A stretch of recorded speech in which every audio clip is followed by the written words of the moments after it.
How's it going, fam? Welcome back to Erica's EDC, and today we're going to talk about something that's really been weighing on my mind.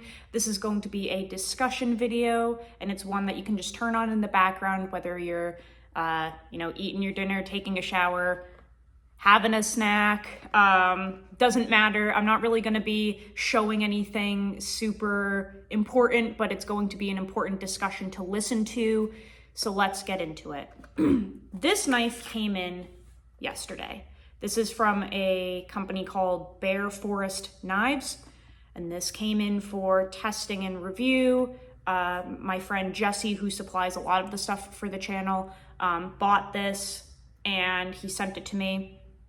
So he bought it with his own money. And this knife, when I took it out of the box, I was just really surprised that it left this guy's shop with the fit and finish and stuff. I was just really taken aback by the lack of attention to detail, I guess. There's like, I don't know if the camera's gonna show it because it doesn't focus very well, but basically all in here is not finished very well. There's like epoxy everywhere. The scales aren't even. There's a bunch of dents and dings where the grinder has hit certain places more than others. It's just very like homemade looking for the money, I guess. And, you know, if I were making knives, I guess I wouldn't have let this leave the shop, or if I did, it would have been sold as like a blem. And it made me realize that this is something that I'm really seeing a lot in the community. And I'm curious about you guys' thoughts on this, because it's almost like a you can't win situation, at least from what I'm seeing. So we're gonna talk about how we feel about knives leaving shops that maybe shouldn't have, and then what happens when you talk about it. That's what we're gonna talk about today. Now, I will say I haven't tested this yet, so maybe like the steel will perform well and the aesthetics won't matter, but I've really encountered this a number of times, and the response from makers, it's like you can't win sometimes, and I want to find a solution because I'm a solution-based reviewer. So that's what we're talking about today. So I've encountered this issue a number of times where you get a product, you contact the maker to talk about it, they don't really like have much to say, and then you talk about it on YouTube because it's your job and you just get annihilated, right? In my opinion, this is how my brain works. If I made a product, right, and then I make it, I look it over, okay, I look it all over and I go, okay, this is ready to ship now. And then you put it in a box and somebody has paid for it with their hard-earned money and you ship it out. That to me, like the knife or any product, leaving your hands for a transaction of profit and going to someone else. Now it's not your property anymore, it's theirs, right? But you sealed that consensual transaction by looking over it and saying, okay, yep, I approve of this leaving my shop. This looks good to me. It's gonna go in a box and it's gonna go to someone else that has paid for it, and it's gonna be their property instead. When you do that, in my opinion, the person that receives the product because they paid for it should be able to say whatever they want about it, because now it's their property, right? So that was the whole point of paying for it, was like, now it's mine. I paid my hard-earned money for it. And if someone consented to giving this to me for my money, now I should be able to say what I want, looking at the literal facts of the product without being reprimanded, without being shunned, right? Because that's the whole point of us buying things. So, you know, with this particular knife, we saw the bullying just went out of control, and I was like, that's not appropriate. I just experienced this again with another maker, and it's like, what if you don't want negative feedback, why do you let the stuff leave your shop in the first place? Like, because you can't win, right? You reach out, they get mad. You don't reach out. They say, why didn't you reach out? You can't win. So this is another knife where it's like a bummer, right? So this is the Wicket from Knives by Nuge. This came in, I bought it with my own hard-earned money, working all of the holidays at work. Saved up for this $285, I think, to get this little tiny thing shipped. It came with an edge bevel that wasn't sharp. And I showed it on camera, like fresh out of the box, never used, dull, right? Glassy. It's Nitro V at 60 to 61 HRC. It's a convex edge, and it was dull. It was glassy. I can run my fingers on it, right? I didn't badmouth the guy. I didn't say anything bad. All I said was that I think it's glassy because it's a convex edge, and it's also a low HRC for Nitro V. We all know that, right?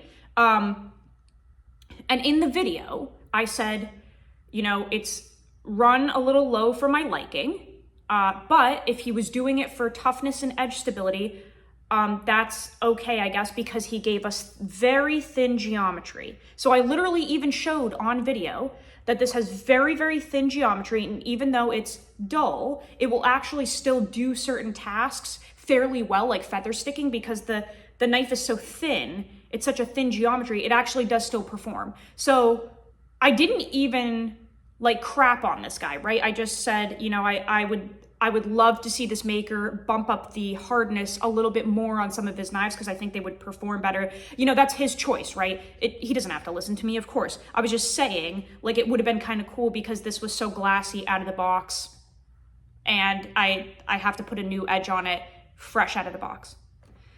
Instead of reaching out and being like, hey, saw your video, do you want to talk about it? Unfollowed me, and then had his people that I know talk to him also unfollowed me, and I don't think it's a coincidence, right? So magically the maker unfollows me and his friends also unfollow me. That's not what bothers me. I don't care how many followers I have on Instagram. The point is, the maker consented to whoever got this saying what they wanted once they paid their money for it, and he let it leave the shop. But then even if you don't say anything bad, even if you just, you know, say, I would like to see it at a little bit higher hardness, like I literally said, I love the geometry on this because it's super thin, so at least it actually still works. Like it was like constructive criticism with compliments still got unfollowed by numerous people, the maker and people associated with him. Like that sucks. How are we supposed to, I just don't understand how we're supposed to learn and grow as a community if we can't say anything. And it's not like we're forcing you to put out the products that are subpar. Like you're the one consenting to it for money and then putting them out there into the world. But then the moment that we say anything, it's like we get unfollowed, we get blocked, we get shit on. You reach out, they're mean to you, they're degrading. It's unbelievable. And don't get me wrong, when I first started YouTube like 2 years ago, whatever, the way I went about it was horrific. Like I can't even go back and watch my own videos because they're so obnoxious, annoying, rude, just so gross. Like I can't even watch how I used to go about this stuff. It drives me nuts. I won't delete those videos because they do have really crucial, essential information within them, but my presentation and my approach was horrific, and that's why I don't do that anymore, because I've learned and I've grown, and my old self is disgraceful to myself now. But in learning and growing and trying to find a different approach, it's like even when you reach out to the maker, or even if you give like a little bit of constructive criticism with some compliments, you still get shit on. So this video is kind of like a, what are we supposed to do? You know what I'm saying? Like we reach out and it's still not good enough. Now, I will say not all makers are like this, right? We have some makers that are absolutely incredible with their warranties, with the way that they approach things. So like Kyle from the Scrawny Lumberjack, he does all of his knives in-house, everything, right? And of course, every once in a while, anyone is going to get a lemon, or maybe they'll make a knife that is going to perform perfectly, but aesthetically speaking, maybe it's a little bit of a blem. Like maybe there's a little epoxy, maybe one scale is a little bit bigger than the other, right? At least sell them as a blem, right? I'm not saying you have to trash the whole knife, but at least put it up at a little bit of a discount and sell it as a blem. That's what Kyle did with the Seeker. It's just a little, like one side is smaller than the other, see that? This is very old. This is way back from when Kyle first started making knives. And he put it up as a blem, so it had a pretty good discount because it's still gonna perform incredibly well, but aesthetically speaking, it's a little uneven. I'm totally good with that. Love that. I think that's a great approach. Another approach would be offering people either a refund or making them a new knife if they encounter a problem. So Alan, Primitive Bear Knives. I have multiple knives from him. They're incredible, right?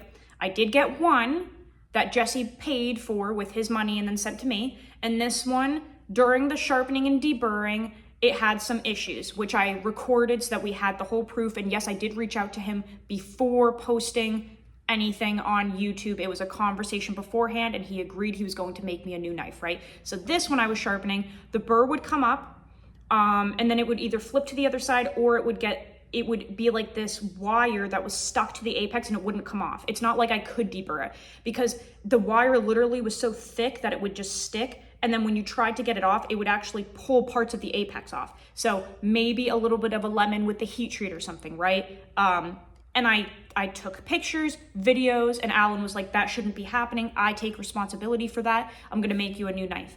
That hasn't come in yet, but about a month ago, I would say he said he was going to get to it at some point, so I'll take his word for it. But instead of getting offended, he literally said, take that thing out in your backyard, you can blow it up, you can drop a cinder block on it. That's not appropriate for that product to be responding like that. I take responsibility and I'll take care of it for you. Love that. So like I said, he hasn't sent that new knife yet. I don't know what the progress is on it, but I love his products and I take his word for it. And I'm sure when he's less busy, he'll finish it. Love that approach, right? Love that approach. Kyle Noseworthy, he made me a knife with a bit of a discount for me to review on my channel a while ago. So this was purchased, but he did give me a discount. And in testing this little bake apple, I mentioned to him and on my testing videos that this area right here was very sharp because it wasn't finished. So this is a really sharp, pokey area. And when I was using the knife, I could feel those sharp corners digging into my hand. So I reached out to him, as with mentioning it on my channel, and immediately changed it. So the second bake apple that came in, which was purchased, he changed them. He changed them. So this is all rounded off on the new version. This is all nice and smooth. Didn't fuss about it, nothing. Literally just took the tip and changed things. So now when you hold this knife, it doesn't dig into you because it's rounded off, it's finished. Love that approach. Just changing things. It just kind of, it's exasperating, right? Because I don't know how we're supposed to learn and grow in this community if we're not allowed to speak about anything other than positive things. And it's not the best feeling in the world when like you spend your hard-earned money on something and then you give a constructive tip and you get like unfollowed or they won't talk to you anymore or they block you. Like it's tough, you know? It's like, what are we supposed to do? Even if we do reach out, you get upset. So I guess I just wanted to say that's kind of part of the reason why I have gone in the direction of certain specific custom knife makers, because I've given them criticism or tips or even just feedback in general. And instead of like blocking me out of their lives, they change things. You know, you guys know I'm a huge fan of Steve Kalari and his work. This is his Steadfast from when he first started. And I had a little bit of rusting up here on the spine when I was using it. He basically said it was decarb, and then he actually changed his protocol for MagnaCut based off of my testing and feedback. Didn't bitch about it, didn't do anything, literally was just like, oh shit, like that must be decarb. I'm gonna alter my process a little bit so that hopefully doesn't happen again. And that was it. And now they're perfect. John from BGM Knives, I was testing his knives forever. Once he started with MagnaCut, he was running at like 60, 61, and it just wasn't performing how I thought it should. And we gave feedback, and then he changed it. Now I think his hardness is like 62 to 63, way better than the lower stuff, performs very well. I gave him constructive criticism on that through my testing and filmed the literal results and everything. And instead of blocking me out of his life, he changed it. And then we got this. This is at 62.5, and it's just insane. This is one of my best performing knives in my collection, and it was because he, as a maker, realized you're not always gonna have sunshine and rainbows, change things, and now his MagnaCut is fantastic. And guys, I've had so many people reach out being like, dude, I saw what happened with John's MagnaCut. I got the higher HRC stuff, and it's some of my favorite steel. It performs amazing. It's easy to sharpen, all the good stuff. It's like, in the long run, constructive criticism will get you more sales. Like, it might hurt a little bit initially. You know, we're humans, we have emotions, we can get defensive. Like, it might hurt initially to hear that you messed up a little bit or that you could make things better. But in the long run, wouldn't you rather like make more sales because your product outdoes other products in the community, rather than just like putting your head in the sand and putting out subpar stuff because your ego is too big to accept constructive criticism? Like, it just blows my mind. Dusty from Duckhead Forge, we made the prototype of the Slater. Needed more belly, right? This has been sharpened a couple times, and you can see it just didn't have enough belly. It just sucked right up. So the new ones, the official prototype, or the official knife, has much more belly to it, more sharpening life. That's gonna make your customers more happy. Like, don't you want to make your customers happy so that you know, they keep coming back for more and more? I don't know. I guess I just want to find like solutions as opposed to just shitting on everything, right? So that's why I've tried to change my approach, and I don't just make videos like shitting on bad products all the time. I say what I would like to see change, or what I think would make the product perform better. But it would be really nice if we were allowed to do that without being shunned or like shit on, or have the fanboys come and attack. You know what I'm saying? I think I would love to find solutions, and at this point, my only solution is to stick with makers that I know I can communicate with, and if they mess up, I can like go to them and they're not gonna block me out of their lives, right? And part of the reason that I made this video was because I put up that Survive Knives video, right? Saying like, it's so unfortunate what happened with Survive. They are no longer here with us for the time being. There are like 4,000 people that paid for a knife that didn't get it.